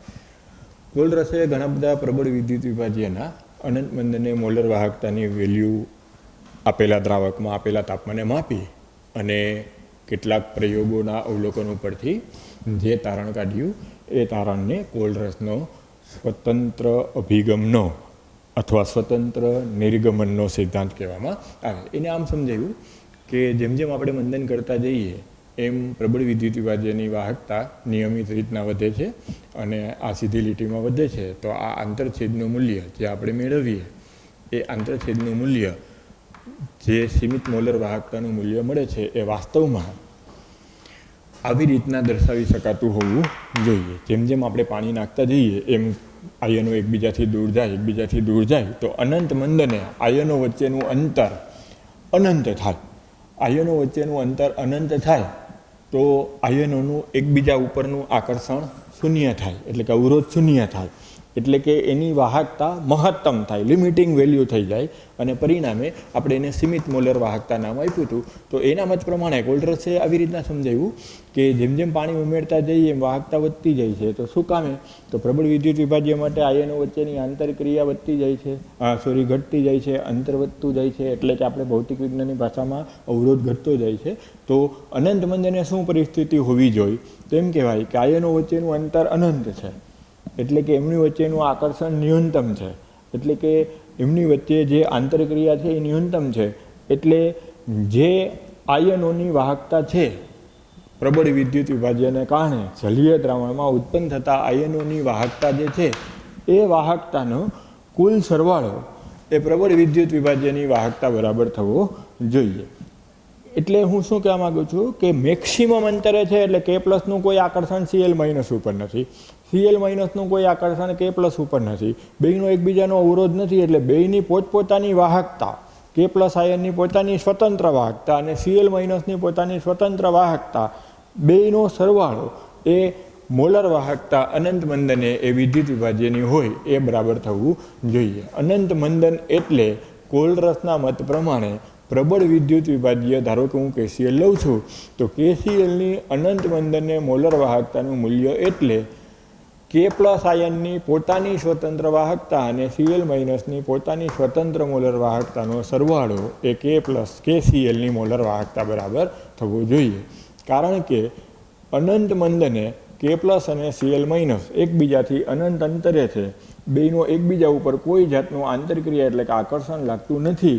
એટલે કે પ્લસ પોતાની જેટલી મહત્તમ પોતાની સ્વતંત્ર જેટલી વાહકતા છે એટલી વાહકતાથી વિદ્યુત ધ્રુવ તરફ જાય, Cl માઇનસ પોતાની વાહકતા જેટલી છે એનાથી વિરુદ્ધ વિદ્યુત ધ્રુવ તરફ જાય, એનું કે પ્લસ ઉપર કોઈ અસર નથી, Cl માઇનસની કે પ્લસ ઉપર અસર નથી, કે પ્લસની Cl માઇનસ ઉપર અસર નથી. એટલે બેયની પોતપોતાની જે સ્વતંત્ર વાહકતા હોય એ વાહકતાનો સરવાળો એ અનંત મંદને વિદ્યુત વિભાજ્યની મોલર વાહકતા જેટલો હોવો જોઈએ. આ પરિસ્થિતિ અનંત મંદને હોવી જોઈએ. આવી ધારણા કોલરસે કરી અને એના અનુમોદન માટે કેટલાક પ્રયોગોથી આ પુરવાર પણ કરી દીધું. દાખલા તરીકે આપણે અનંત મંદને પોટેશિયમ ક્લોરાઇડ અને NaClના અનંત મંદને મોલર વાહકતાના મૂલ્યનો તફાવત લઈએ તો 23.4 સિમેન્સ સેન્ટીમીટર સ્ક્વેર પર મોલ મળે. હવે એને પ્રયોગ કરીને KBr અને NaBr માટે આ વેલ્યુ લીધી તો આશ્ચર્યજનક રીતે તફાવત સરખો આવ્યો. જો આ નિયમ સાચો ન હોય, અનંત મંદન એટલે આ પરિસ્થિતિ ન હોય તો આ વેલ્યુ આટલી ના આવવી જોઈએ. કારણ કે ક્લોરિન કરતાં તો બ્રોમિનની વિદ્યુત ઋણતા જુદી હોય. ક્લોરિનનું જેટલું પોટેશિયમ ઉપર આકર્ષણ હોય એના કરતાં બ્રોમિનનું પોટેશિયમ ઉપર આકર્ષણ જુદું હોય. તો હવે આ બેનો તફાવત છે એ આટલો ના આવવો જોઈએ. પણ છતાંય પ્રયોગશાળામાં જ્યારે તમે આ બેનો તફાવત લ્યો તો આટલો જ આવે છે. તો આ તો જ શક્ય બને જો આ ક્લોરિન ઉડી જાય અને બ્રોમિન ઉડી જાય તો આ ડાબી બાજુ કે પ્લસ માઇનસ Na પ્લસ, આમાંય ડાબી બાજુ કે પ્લસ માઇનસ Na પ્લસ થાય તો ડાબી બાજુ સરખી થાય તો જમણી બાજુ સરખી મળે. એટલે કે હવે ઉડી જાય તો આપણે મેથ્સની ભાષામાં બોલીએ, જો વિજ્ઞાનની ભાષામાં બોલવું હોય તો એમ કહેવાય કે ધનાયનની વાહકતા ઋણાયનથી સ્વતંત્ર હોય તો આ કે પ્લસ અને એને પ્લસની વાહકતાનો તફાવત અને આ કે પ્લસ અને એને પ્લસની વાહકતાનો તફાવત થાય તો બે ડાબી બાજુ સરખી થાય તો આ વેલ્યુ સમાન આવે છે માટે કોલ્ડરસ સાચો છે કે અનંત મંદન એટલે કઈ પરિસ્થિતિ? તો અનંત મંદન એટલે એવી પરિસ્થિતિ કે પ્રબળ વિદ્યુત વિભાજ્યની મોલર વાહકતા એ એના આયનોની સ્વતંત્ર વાહકતાના સરવાળા બરાબર થાય એ પરિસ્થિતિને અનંત મંદનની પરિસ્થિતિ કહેવામાં આવે. એટલે હવે જો હું આ વેલ્યુને આમ લખી શકતો હોઉં કે λ0 કે પ્લસ λ0 Cl માઇનસ λ0 એને પ્લસ λ0 Cl માઇનસ, તો આ માઇનસ અહીંયા આવે એટલે આ બે ઉડી જાય. તો આ પદ કેવું થશે? λ0 કે પ્લસ માઇનસ λ0 એને પ્લસ. આ પદને એ જ રીતના આપણે લખીએ તો λ0 કે પ્લસ λ0 Br માઇનસ λ0 એને પ્લસ માઇનસ λ0 Br માઇનસ, તો આ ઉડી જશે. તો આ બે સમાન થઈ ગયા, તો આ બેનો તફાવત સરખો આવવો જોઈએ અને આવે છે. એટલે આમ પ્રાયોગિક રીતે કોલ્ડરસે પોતાના સિદ્ધાંતને આવી રીતના પ્રબળ વિદ્યુત વિભાજ્યના મોલર વાહકતાના મૂલ્યો ઉપરથી સાબિત કરી દીધું. એટલે આ વિધાનને આજે સ્વીકારવામાં આવે કે અનંત મંદને પ્રબળ વિદ્યુત વિભાજ્યની મોલર વાહકતા એ એમાં રહેલા આયનોની મોલર વાહકતાના સરવાળા બરાબર હોય છે. એટલે આ સિદ્ધાંતથી ફાયદો શું થયો કે આપણે જુદા જુદા આયનોની વાહકતા મેળવી શક્યા. અને બીજો ફાયદો આપણે હમણાં થોડીક વાર પછી ભણશું કે નિર્બળ વિદ્યુત વિભાજ્યની જે અનંત મંદને મોલર વાહકતાનું મૂલ્ય આપણે આંતરછેદની મદદથી મેળવી નહોતા શકતા એ પણ હવે આપણે આ કોલ્ડરસના નિયમથી મેળવી શકશું. એટલે કોલ્ડરસનો નિયમ આયનોની સ્વતંત્ર વાહકતાને આવી રીતના જુદા જુદા પ્રબળ વિદ્યુત વિભાજ્યના વાહકોના સરવાળા બાદબાકા ઉપરથી સ્વતંત્ર આયનોની વાહકતાની વેલ્યુ જાણવા માટે ઉપયોગી થયો. અને બીજો ઉપયોગ આપણે આ પણ હમણાં 5 મિનિટ પછી ભણશું કે નિર્બળ વિદ્યુત વિભાજ્યની મોલર વાહકતાનું મૂલ્ય જે આપણે આલેખની મદદથી નહોતા મેળવી શકતા એ હવે આ કોલ્ડરસના નિયમનો ઉપયોગ કરીને મેળવી શકશું. આવી જ રીતના જો ફરી પાછું એક ઉદાહરણ આપીને સમજાવવું હોય તો અત્યારે જો હું λ0 m KI minus λ0 m NaI લખું તો આ બેનો તફાવત આના જેટલો જ ના આવવો જોઈએ, કારણ કે ક્લોરીન અને આયોડિન એક સરખા આયન નથી. બેની વિદ્યુત ઋણતા બેનું કદ જુદું હોય એટલે આયોડિનનું પોટેશિયમ ઉપરનું આકર્ષણ જુદું હોય, આયોડિનનું સોડિયમ ઉપરનું આકર્ષણ જુદું હોય. એટલે આ બેનો તફાવત એટલો ના આવવો જોઈએ. છતાંય જો પ્રાયોગિક રીતે આ બેનો તફાવત લ્યો તો એટલો જ આવે. એનો મતલબ કે કે અને Na Cl હોય કે આયોડિન હોય કે બ્રોમિન હોય એના ઉપર અનંત મંદને આધાર રાખતા નથી. એટલે સાદી ભાષામાં કહું તો આને આપણે આમ લખી શકતા હોવા જોઈએ કે પ્લસ I માઇનસ એને પ્લસ માઇનસ I માઇનસ આ ઉડી જાય એટલે પાછું ડાબી બાજુ ઉડી જાય કે પ્લસ માઇનસ એને પ્લસ, તો જમણી બાજુ સમાન આવે. એટલે આ મૂલ્ય 23.4 સિમેન્સ સેન્ટીમીટર સ્ક્વેર પર મોલ સરખું આવે છે. એટલે આમ બોલી શકાય કે અનંત મંદને ધનાયન ઋણાયનથી સ્વતંત્ર છે. આ જ રીતના જો ઋણાયન જુદો રાખીને ધનાયન કોમન રાખીને કોલ્ડરસના નિયમ પ્રમાણે જો આપણે વેલ્યુ ચકાસીએ તો હું સોડિયમ બ્રોમાઇડ અને સોડિયમ ક્લોરાઇડની અનંત મંદને મોલર વાહકતાનો તફાવત લઉં તો એ 1.8 સાયમેન્સ સેન્ટીમીટર સ્ક્વેર પર મોલ આવે. હવે એ જ વખતે જો હું પોટેશિયમ બ્રોમાઇડ અને પોટેશિયમ ક્લોરાઇડ વચ્ચેનો તફાવત લઉં તો એ એટલો જ આવે. તો એનો મતલબ કે ઋણાયન અલગ અલગ છે, ધનાયન મેં કોમન રાખ્યા તો એ વેલ્યુ સમાન જ રહી. તો ધનાયન કોમન રાખ્યા તો સોડિયમ અને પોટેશિયમ તો સોડિયમની બ્રોમિન ઉપરનું આકર્ષણ અને પોટેશિયમનું બ્રોમિન ઉપરનું આકર્ષણ સરખું ના હોય. જો કોલ્ડરસ સાચો ના હોય તો આ બે વેલ્યુનો તફાવત ક્યારેય સરખો ના આવે. પણ જો કોલ્ડરસના નિયમ પ્રમાણે આપણે આમ લખી નાખીએ Na plus Br minus Na plus minus Cl minus, તો ડાબી બાજુ આમ થશે બ્રોમિનની અનંત મંદને મોલર વાહકતા માઇનસ ક્લોરાઇડ આયનની અનંત મંદને મોલર વાહકતા. ફરી પાછું આને કોલ્ડરસના નિયમ પ્રમાણે આમ લખી નાખું કે પ્લસ Br માઇનસ કે પ્લસ Cl માઇનસ, તો પોટેશિયમ ઉડી જાય. તો આમાં જ આવે અનંત મંદને બ્રોમાઇડ આયનની મોલર વાહકતા માઇનસ અનંત મંદને ક્લોરાઇડ આયનની મોલર વાહકતા, તો બે સમાન થાય અને પ્રાયોગિક રીતે સમાન આવે છે. એનો મતલબ કે આને આપણે આમ લખી શકીએ λ0 Na પ્લસ λ0 Br માઇનસ, તો જ આ શક્ય બને. એટલે આમ કોલ્ડરસ સાચો છે કે અનંત મંદને પ્રબળ વિદ્યુત વિભાજ્યની મોલર વાહકતા એમાં રહેલા આયનોની મોલર વાહકતાના સરવાળા બરાબર હોય છે. સાવ સરળ ભાષામાં જો કોલ્ડરસના નિયમને સમજવો હોય તો એનું કહેવું એમ છે કે અનંત મંદને ધનાયનની વાહકતા ઋણાયનથી સ્વતંત્ર હોય અને ઋણાયનની વાહકતા ધનાયનથી સ્વતંત્ર હોય, કારણ કે અનંત મંદને આયનો વચ્ચેનું અંતર ખૂબ જ વધારે હશે એટલે આયનો એકબીજા સાથે આંતરક્રિયા કરશે નહીં, એટલે પોતાની સીમિત વેલ્યુથી વિદ્યુત ધ્રુવ તરફ આકર્ષણ પામશે. એટલે એની જે K+ની અનંત મંદને પોતાની ખુદની વાહકતા છે એ Cl- ઉપર આધાર રાખશે નહીં.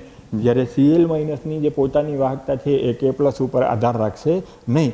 બેયની સ્વતંત્ર વાહકતા હશે અને એનો સરવાળો એ આપેલા વિદ્યુત વિભાજ્યની વાહકતા થશે. એનાથી આગલા મૂલ્યમાં આવું ના લખી શકાય. અત્યારે ધારો કે મારે આ પોઈન્ટે વિચારવું હોય તો આવું ના લખી શકાય, કારણ કે આ પોઈન્ટે K+ અને Cl- વચ્ચેનું અંતર એકબીજા ઉપર અંતર વધારે છે એટલે આના બેયનું એકબીજા ઉપર આકર્ષણ છે એ બેયની એકબીજાની વાહકતાને અસર કરે. હવે એ જ વખતે હું KBr લઈ આવું તો ક્લોરિન કરતાં બ્રોમિનની વિદ્યુત ઋણતા ઓછી છે એટલે જે K+ની વેલ્યુ છે આ મૂલ્યએ ક્લોરિન માટેની જે K+ની વેલ્યુ છે અને બ્રોમિન માટેની જે K+ની વેલ્યુ છે એ સમાન નહીં આવે. પણ અનંત મંદને જો હું માપીશ તો આ વેલ્યુ K+ની સમાન જ રહેશે. એટલે આમ અનંત મંદન એટલે આપેલા વિદ્યુત વિભાજ્યની આયનોની વાહકતા એકબીજાથી સ્વતંત્ર હોય, એકબીજાથી ઇન્ડિપેન્ડન્ટ હોય, એ સમજૂતીને કોલરસનો નિયમ કહેવાય. પણ હવે જો આપણે વિધાનના સ્વરૂપમાં આપવું હોય તો આ રીતના બોલવું પડે કે અનંત મંદને કોઈ પણ પ્રબળ વિદ્યુત વિભાજ્યની વાહકતા એમાં રહેલા આયનોની વાહકતાના સરવાળા બરાબર હોય છે. એટલે અત્યારે જો મને આમ કહે કે મેગ્નેશિયમ સલ્ફેટની અનંત મંદને વાહકતા મોલર વાહકતાનું સૂત્ર જણાવો તો તમારે આમ લખવાનું કે મેગ્નેશિયમની પોતાની અનંત મંદને મોલર વાહકતા અને સલ્ફેટની અનંત મંદને મોલર વાહકતાનો સરવાળો એ મેગ્નેશિયમ સલ્ફેટની અનંત મંદને મોલર વાહકતા થાય. આ વેલ્યુ આપણને સાહિત્યમાંથી મળી જાય. આ બેયનો સરવાળો કરો એટલે આ મૂલ્ય આપણને મળી જાય. કોષ્ટકમાં આપણને જુદા જુદા આયનોની અનંત મંદને મોલર વાહકતા આપેલી છે, જે એક વખત જોઈ લેવાની. ઘણીવાર એમાંથી MCQ પૂછે છે કે કયા આયનની મોલર વાહકતા વધારે હોય ને કોની ઓછી હોય, તો એ વેલ્યુ તમારે કોષ્ટકમાં જોઈ અને આંકડો યાદ નહીં રાખવાનો, પણ વધુ ઓછું અને એના આધારે ચડતો ઉતરતો ક્રમ જે છે એ એક વખત જો શક્ય બને તો યાદ રાખવું. હવે એવો ક્વેશ્ચન નહીં કરવાનો કે એની સિવાયના પૂછાય તો એની સિવાયના પૂછાય તો ના આવડે, કારણ કે એ તો પ્રાયોગિક રીતે આપણે મેળવેલી માહિતી છે એટલે જનરલી બને ત્યાં સુધી તો ટેક્સ્ટ બુકમાં હોય એ જ પૂછાય.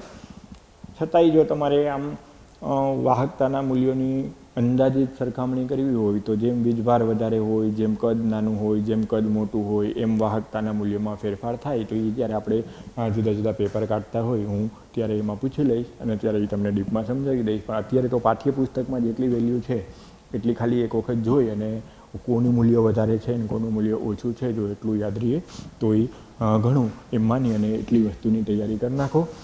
કોલરસના નિયમનું વિધાન પાછું એક વખત સમજાવું છું.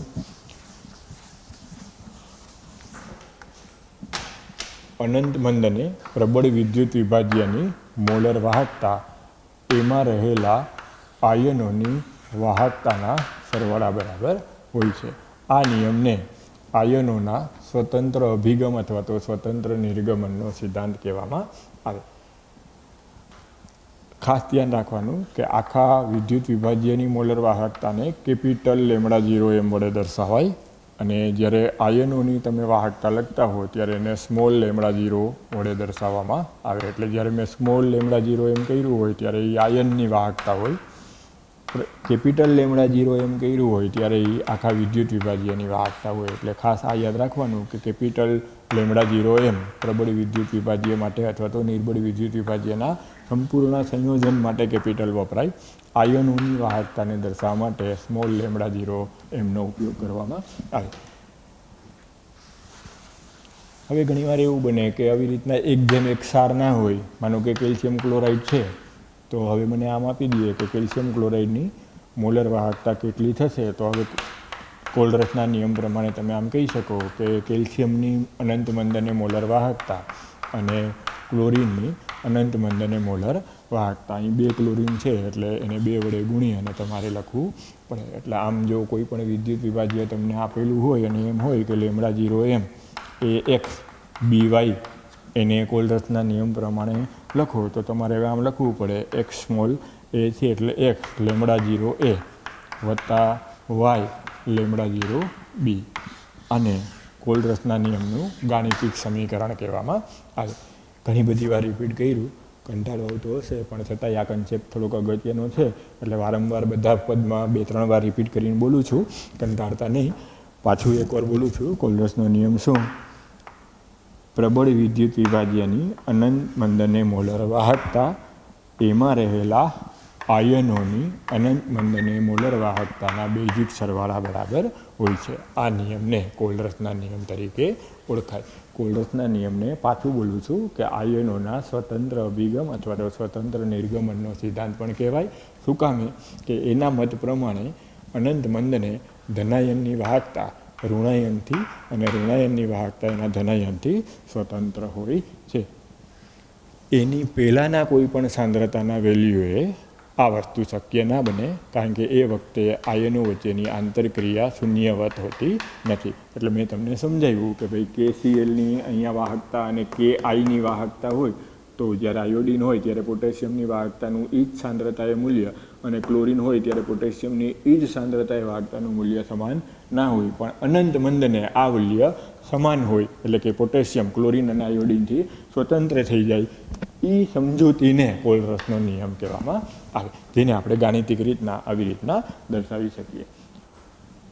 હવે આપણે કોલરસના નિયમની ઉપયોગિતા ભણીએ. આપણે એવું ભણ્યા હતા કે આલેખની મદદથી નિર્બળ વિદ્યુત વિભાજ્યની સીમિત મોલર વાહકતાનું મૂલ્ય આંતરછેદ દ્વારા મેળવી શકાતું નથી. એટલે આ ડી-બાય-હકલ-વંશાજર સમીકરણ ડાયરેક્ટ સીધું આપણે નિર્બળ વિદ્યુત વિભાજ્યની મોલર વાહકતા મેળવવા માટે ઉપયોગમાં ના લઈ શકીએ. તો એ મર્યાદાને આપણે જો કોલરસનો નિયમ સરખી રીતના સમજી લીધો હોય તો દૂર કરી શકશું. એટલે કે હવે આપણે કોલરસના નિયમનો ઉપયોગ કરી અને નિર્બળ વિદ્યુત વિભાજ્યની સીમિત મોલર વાહકતાનું મૂલ્ય કઈ રીતના ગણી શકાય એ સમજીએ. દાખલા તરીકે એસિટિક એસિડની અનંત મંદને મોલર વાહકતા છે એ કોલરસના નિયમ પ્રમાણે આપણે લખવી હોય તો આમ લખી શકીએ કે λ0 CH3CO- પ્લસ λ0 H+. હવે જો સોડિયમ એસિટેટ હું લઈ લઉં તો એ પ્રબળ વિદ્યુત વિભાજ્ય છે એટલે એની અનંત મંદને મોલર વાહકતા મને ખબર હોય. આલેખની મદદથી આપણે આંતરછેદનું મૂલ્ય લઈ અને સાહિત્યમાં નોંધી લીધેલી હોય એટલે આ વેલ્યુ આપણી આગળ ઉપલબ્ધ હોય. HCl પ્રબળ વિદ્યુત વિભાજ્ય છે તો એની પણ અનંત મંદને મોલર વાહકતા મને ખબર હોય. અને NaCl પ્રબળ વિદ્યુત વિભાજ્ય છે તો એની પણ પ્રબળ વિદ્યુત વિભાજ્ય હોવાથી અનંત મંદને મોલર વાહકતા મને ખબર હોય. તો આ ત્રણેય વેલ્યુ મારી આગળ હોય. હવે જો હું કોલરસના નિયમ પ્રમાણે આને લખવા જાઉં તો આમ લખી શકું λ0M acetate plus λ0Na plus λ0H plus plus λ0Cl minus λ0Na plus plus λ0Cl minus. હવે જો થોડીક સ્માર્ટનેસ વાપરો તો આની વેલ્યુ x છે, આની વેલ્યુ y છે અને આની વેલ્યુ z છે. તો જો હવે આ ત્રણેય જે સાદુરૂપ આપ્યું એમાં હું આમાં આ વેલ્યુ ઉમેરી અને આ વેલ્યુ બાદ કરું તો તમે સમજી શકો સોડિયમ સોડિયમ ઉડી જશે, ક્લોરિન ક્લોરિન ઉડી જશે, CH3COO- વત્તા H+ વધશે તો એ તો આ જ વેલ્યુ આવી ગઈ. આ વેલ્યુ એટલે કોલરસના નિયમ પ્રમાણે કોની વેલ્યુ થઈ ગઈ? અનંત મંદને એસિટિક એસિડની મોલર વાહકતાની થઈ ગઈ અને જે વેલ્યુ આપણે જોતી હતી આપણને મળી ગઈ. ભલે આલેખની મદદથી આંતરછેદ નહોતો મળતો એટલે નહોતી મળતી, પણ જો કોલરસના નિયમનો ઉપયોગ કરીએ તો આ એસિટિક એસિડની મોલર વાહકતા મને કાગળ ઉપર મળી જાય. શું કરવાનું રહીએ? મારે સોડિયમ એસિટેટની મોલર વાહકતા લઈ લેવાની, હાઇડ્રોક્લોરિક એસિડની મોલર વાહકતા લઈ લેવાની, એ બેનો સરવાળો કરવાનો અને એમાંથી NaClની મોલર વાહકતા બાદ કરી નાખવું તો મને એસિટિક એસિડની જ મોલર વાહકતાનું મૂલ્ય મળ્યું કહેવાય. એટલે આમ યોગ્ય પ્રબળ વિદ્યુત વિભાજ્યની મોલર વાહકતાનો સરવાળા બાદબાકી કરી આપેલા નિર્બળ વિદ્યુત વિભાજ્યની મોલર વાહકતા તમે કોલરસના નિયમ પ્રમાણે મેળવી શકો. દાખલા તરીકે એને સમજવા માટે આપણે બીજું ઉદાહરણ લઈએ કે એમોનિયમ હાઇડ્રોક્સાઇડની ધારો કે મારે મોલર વાહકતા મેળવવી છે તો એમોનિયમ હાઇડ્રોક્સાઇડ છે એ નિર્બળ વિદ્યુત વિભાજ્ય છે. એટલે જો હું ડી-બાય-હકલ-વંશાજર ઇક્વેશન પ્રમાણે સાંદ્રતાના વર્ગમૂળ વિરુદ્ધ મોલર વાહકતાનો ગ્રાફ દોરી અને જો આંતરછેદ મેળવવા જાઉં તો મને એના આધારે એમોનિયમ હાઇડ્રોક્સાઇડની λ0M નહીં મળે. પણ જો કોલરસના નિયમની મદદથી હું મેળવવા જાઉં તો આસાનીથી મેળવી શકું. હું શું કરીશ?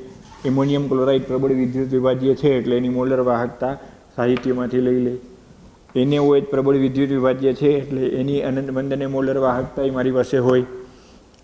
આ બેનો સરવાળો કરી અને એમાંથી હું જો NaClની મોલર વાહકતા બાદ કરી નાખું તો Cl- Cl- ઉડી જાય Na+, ઉડી જાય. તો હવે વધશે શું? λ0 NH4 પ્લસ વત્તા λ0 OH-. તો હવે જે એ બેનો સરવાળો છે એ તો કોલ્ડર્સના નિયમ પ્રમાણે શું થઈ ગયું કહેવાય? એમોનિયમ હાઇડ્રોક્સાઇડની મોલર વાહકતા થઈ ગઈ કહેવાય. એટલે જો મારે એમોનિયમ હાઇડ્રોક્સાઇડની મોલર વાહકતાનું મૂલ્ય મેળવવું છે તો કોલ્ડર્સના નિયમ પ્રમાણે હું યોગ્ય પ્રબળ વિદ્યુત વિભાજ્ય પસંદ કરી અને એના સરવાળા બાદબાકી કરી અને જો એનું સાદુરૂપ એમોનિયમ પ્લસ OH- આવી જતું હોય તો એ બધાય સરવાળા બાદબાકીથી જે વેલ્યુ મેળવી હોય એમોનિયમ હાઇડ્રોક્સાઇડની અનંત મંદને મોલર વાહકતાનું મૂલ્ય કહેવાય. એટલે આમ કોલ્ડર્સના નિયમનો ઉપયોગ કરી અને નિર્બળ વિદ્યુત વિભાજ્યની અનંત મંદને મોલર વાહકતાની વેલ્યુ આપણે મેળવી શકીએ. એટલે એના આપણે 1-2 દાખલા ગણી અને હવે એનું જે સમજૂતી છે એ દાખલાના આધારે મેળવશું. તો હવે કોલ્ડર્સના નિયમના 1-2 દાખલા આપણે ગણીએ. તો હવે આપણે કોલ્ડર્સના નિયમના દાખલા જેવો ગણવા હોય તો સ્વાધ્યાયમાં પાઠ્યપુસ્તકમાં આપણને કોયડા નંબર 3.7 આપેલું છે. એમાં રકમ એવી છે કે કેલ્શિયમ ક્લોરાઇડની સીમિત મોલર વાહકતા અને મેગ્નેશિયમ સલ્ફેટની સીમિત મોલર વાહકતાના મૂલ્ય કોષ્ટક નંબર 3.4 જે પાઠ્યપુસ્તકમાં આપેલું છે એના આધારે ગણો. તો જે કોષ્ટક આપણને આપ્યું છે એમાં કેલ્શિયમની અનંત મંદને તુલ્ય વાહકતા 119 આપેલી છે અને ક્લોરાઇડ આયનની અનંત મંદને મોલર વાહકતા 76.3 આપેલી છે.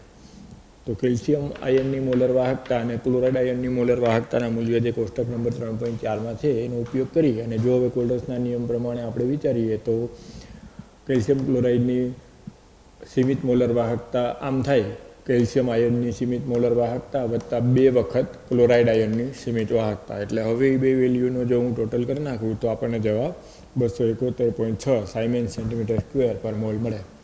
આવી જ રીતના જો મેગ્નેશિયમ સલ્ફેટની સીમિત મોલર વાહકતાનું મૂલ્ય હવે જો ગણવું હોય તો એ ટેબલ ઉપરથી તે 3.4 નંબરના ટેબલ કોષ્ટક ઉપરથી તમે જાતે ગણી નાખજો.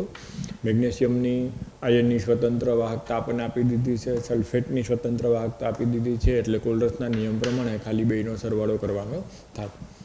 આવી જ રીતના ધારો કે આપણને નીટમાં કે JEEમાં આવી રીતના પૂછે કે એલ્યુમિનિયમ સલ્ફેટ આમ ગુજરાતીમાં લખ્યું હોય, સૂત્ર ના આપ્યું હોય, એમ કહે કે એલ્યુમિનિયમ સલ્ફેટના દ્રાવણની મોલર વાહકતા અનંત મંદને ગણો અથવા તો સીમિત મોલર વાહકતા ગણો.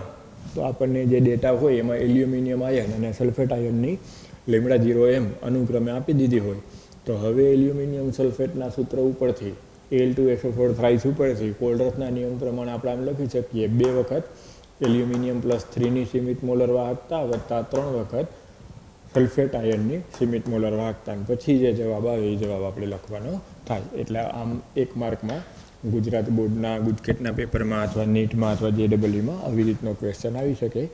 પણ ખાસ યાદ રાખવાનું કે જે દ્રાવણમાં આયનોની સંખ્યા છે એના વડે ગુણી અને પછી જવાબ આપવાનો.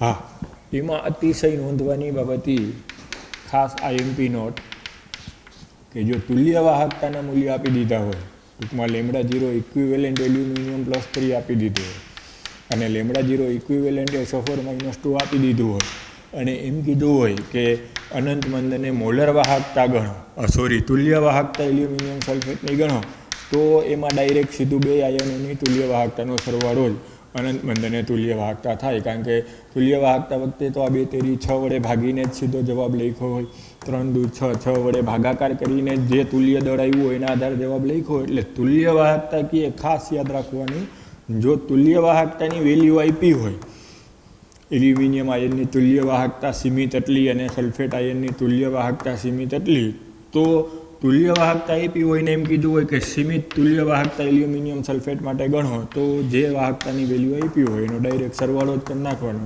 આવી રીતના જે આયનોની સંખ્યા છે એના વડે ગુણાવવાનું નહીં. પાછું એમ કીધું હોય કે તુલ્ય વાહકતા આટલી છે અને મોલર વાહકતા ગણો, તો પછી આનું 6 વખત ગુણાકાર થાય. વીજભાર વડે ગુણી નાખો તો 6 વખત ગુણાકાર થઈ અને જે આવે એ મોલર વાહકતા આવે. એટલે પાછું રિપીટ કરું છું, ભૂલ પડે એવું છે, પાઠ્યપુસ્તકમાં નથી એટલે જે હું બોલું છું એ પાછું રિપીટ કરું છું, નોટમાં નોંધી લેજો કે જો એમ કહે કે એલ્યુમિનિયમ સલ્ફેટની મોલર વાહકતા ગણો જો આપણને એલ્યુમિનિયમ આયન અને સલ્ફેટ આયનની અને મોલર વાહકતાના વેલ્યુ આપી હોય તો આ સૂત્રનો ઉપયોગ કરવાનો. 2 વખત એલ્યુમિનિયમ પ્લસ 3ની મોલર વાહકતા વત્તા 3 વખત સલ્ફેટ આયનની મોલર વાહકતા. રકમમાં એમ કીધું હોય કે એલ્યુમિનિયમ આયનની સીમિત તુલ્ય વાહકતા આટલી છે અને SO4-2 આયનની સીમિત તુલ્ય વાહકતા આટલી છે. 2 આંકડા આપ્યા હોય અને એમ કીધું હોય કે એલ્યુમિનિયમ સલ્ફેટની સીમિત તુલ્ય વાહકતા ગણો. તો જે આપણને એલ્યુમિનિયમ અને સલ્ફેટની તુલ્ય વાહકતા આપી છે એનો સરવાળો કરો એટલે એ તમને એલ્યુમિનિયમ સલ્ફેટની તુલ્ય વાહકતા મળે. એમાં અહીંયા આયનોની સંખ્યા વડે ગુણવાનું ના આવે. ફરી પાછો એમાં ત્રીજો ક્વેશ્ચન કે એલ્યુમિનિયમની સીમિત તુલ્ય વાહકતા આપી છે, સલ્ફેટની સીમિત તુલ્ય વાહકતા આપી છે અને એમ કીધું કે એના આધારે એલ્યુમિનિયમ સલ્ફેટની મોલર વાહકતા ગણો. તો તમારે આ જે બેનો ટોટલ આવે એને 6 વડે ગુણો ત્યારે તમને મોલર વાહકતા મળે. તો આમ કેટલીક વખત આવી રીતના એક્સ્ટ્રા ક્વેશ્ચન નીટમાં પૂછી શકે. તો આ જે મેં વધારાનું કીધું એ યાદ રાખજો. હવે કોયડા નંબર 3.8 ગણીએ. એમાં આપણને આવી રકમમાં આપેલું છે કે સોડિયમ ક્લોરાઇડની સીમિત મોલર વાહકતા 126.4 સાયમન સેન્ટીમીટર સ્ક્વેર પર મોલ છે. હાઇડ્રોક્લોરિક એસિડની સીમિત મોલર વાહકતા 425.9 સાયમન સેન્ટીમીટર સ્ક્વેર પર મોલ છે. અને સોડિયમ એસિટેટ એસી એટલે CH3COO- એસિટેટ આયન થાય એટલે આને સોડિયમ એસિટેટ વાંચવાનું. એસી લખ્યું એને વાંચવાનું શું? Sodium acetate. કે સોડિયમ એસિટેટની સીમિત મોલર વાહકતા 91 સાયમન સેન્ટીમીટર સ્ક્વેર પર મોલ છે. તો હવે આના આધારે એસિટિક એસિડની λ0m ગણો.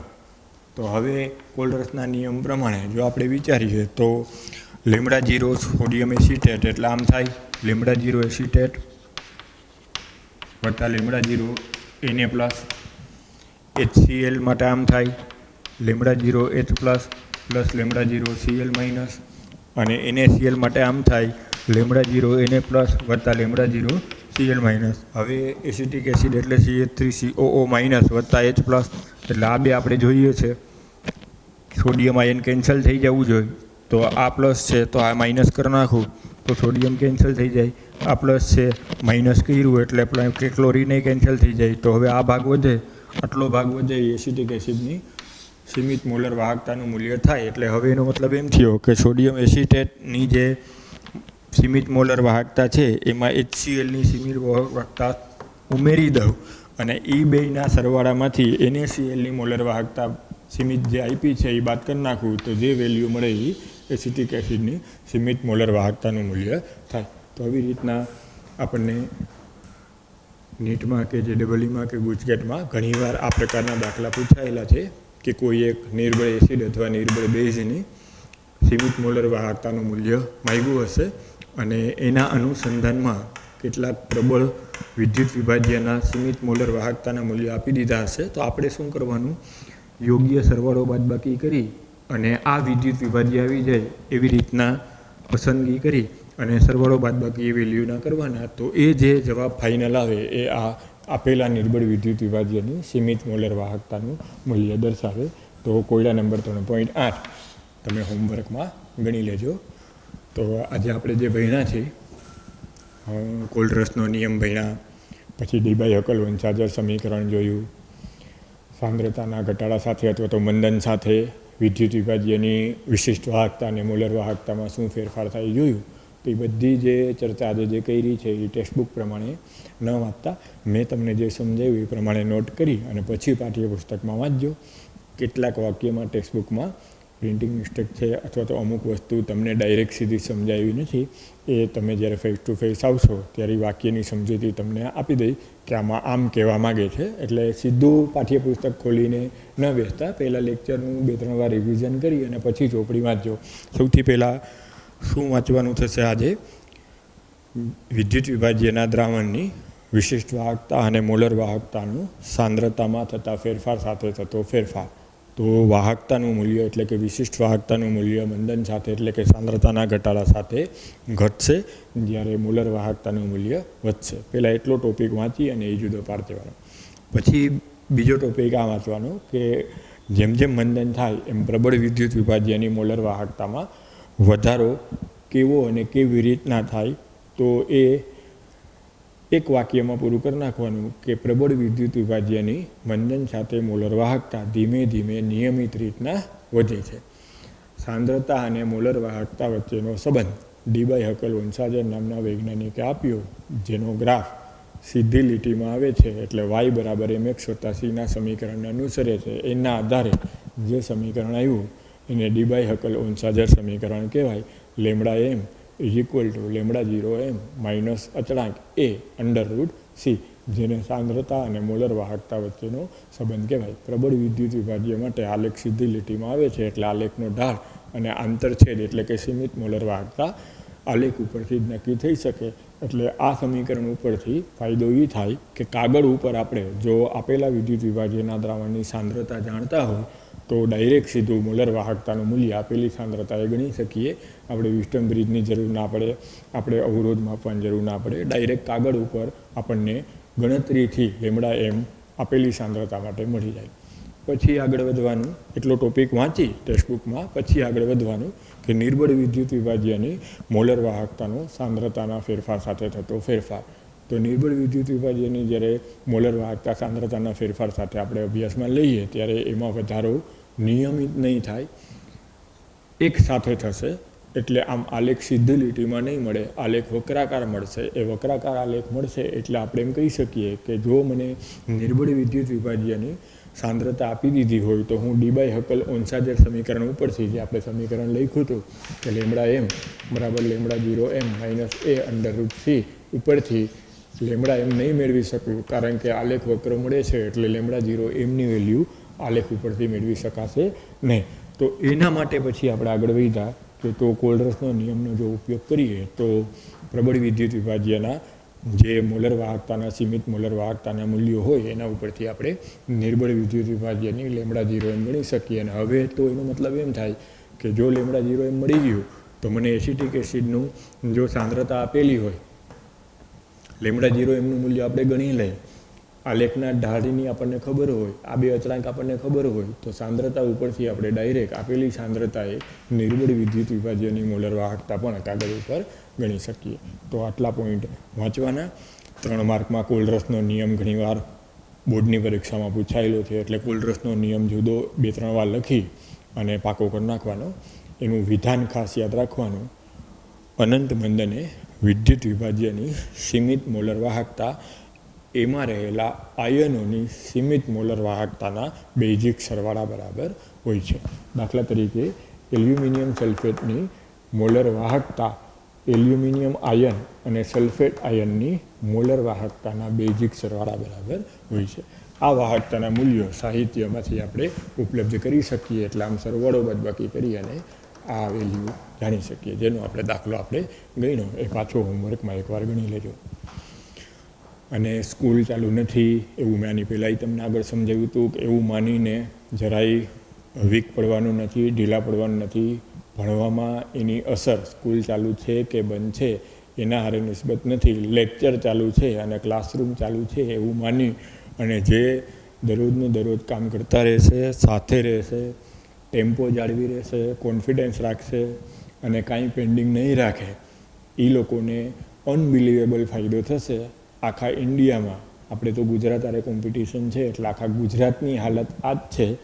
તો એમાં જે નબળા ન પડે અને ઢીલા ન પડે એ ઓટોમેટિક 10-15 માર્ક નીટ વખતે અને ગુજરાત બોર્ડ વખતે આગળ હશે એવું માની અને ડ્રીમના વિદ્યાર્થી એટલે કે ડ્રીમર થઈ અને તમારા ડ્રીમને સહેજે ઝાંખું પડવા દેતા નહીં. આવશો ત્યારે આમાંથી જે કાંઈ ના સમજાણું હોય, જે કાંઈ ક્લિયર ના થયું હોય બધું પાછું રિવિઝન કરી નાખશું. પણ સાથે સાથે આજે આપણે પાઠ ચાલે છે એની યોગી પણ કરી નાખવાની, એના MCQ પણ સોલ્વ કરી નાખવાના, દાખલા કોયડા જે કંઈ આપણે સાથે સાથે થતું હોય બધું કરી નાખવાનું. આળસ કર્યા વગર કે નિરાશ થયા વગર સતત કામ કરવું જરૂરી છે. એનો ફાયદો આપણને આવતા માર્ચ એપ્રિલમાં દેખાશે. આની પહેલાંના લેક્ચરમાં મેં આ વસ્તુ કીધી હતી. પાછી કહું છું કે સમય વિપરીત હોય ત્યારે સ્વસ્થતા જાળવી રાખે એ આગળ હોય. તો અત્યારે આપણે માનીએ કે સમય વિપરીત છે, પણ જો સ્વસ્થતા નહીં ગુમાવીએ તો આપણે જે આગળથી આગળ રહીશું. બરાબર? તો આજનું કામ બધું કમ્પ્લીટ કરી, હોમવર્ક કરી અને રાખજો. નેક્સ્ટ લેક્ચરમાં આપણે આવતીકાલે પાછા મળશું. જય શ્રી કૃષ્ણ.